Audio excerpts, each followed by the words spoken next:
Good evening, good evening. God bless you, God bless you. Welcome to Spilling the Tea at 10 on Word at Night. I am just so godly happy to see you this evening. Listen, the word of the week is righteousness. And we're going to First John chapter 3 this evening. And I want you to hear this because sometimes people are actually questioning this particular verse. And so 1 John chapter 3, and we're starting at verse 4. And I just want to read this little piece for us tonight, okay? I'm reading from the New King James Version, and this is what it says.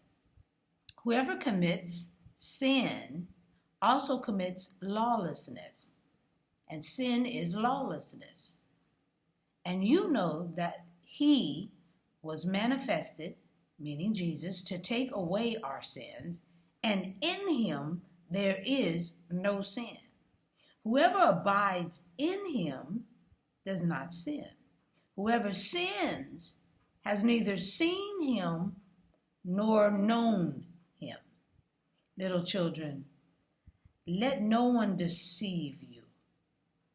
He who practices righteousness is righteous, just as he, meaning Jesus, is righteous. He who sins is of the devil, for the devil has sinned from the beginning.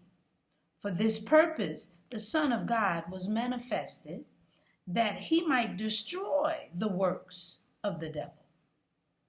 Whoever has been born of God does not sin, for his seed remains in him, and he cannot sin because he has been born of God. Now, this is John writing this. Yeah. And here the first thing looked at is the nature of the one who is an habitual sinner compared to the believer who also sins. Please don't get me wrong. The Christian also sins. However, the habitual sinner, y'all, is of the devil because there's no signs of Christ. In a Christian, you will see Christ displayed in the believer. But in the non-believer, you will see no signs. None, no signs of Jesus Christ in their life. No matter how much they say and try to get you to be convinced that they are a Christian. They're of the devil, period.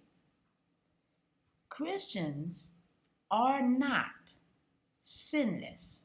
Don't get me wrong there. They are not sinless. But Christians who have Jesus Christ residing on the inside, oh, baby girl, baby boy, they do sin less.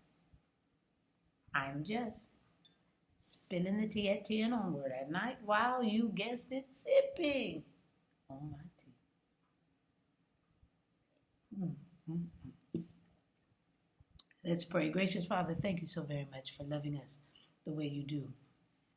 In this scripture, we know that these were deceitful men posing as Christians, and that's why John had to make a focus point of that.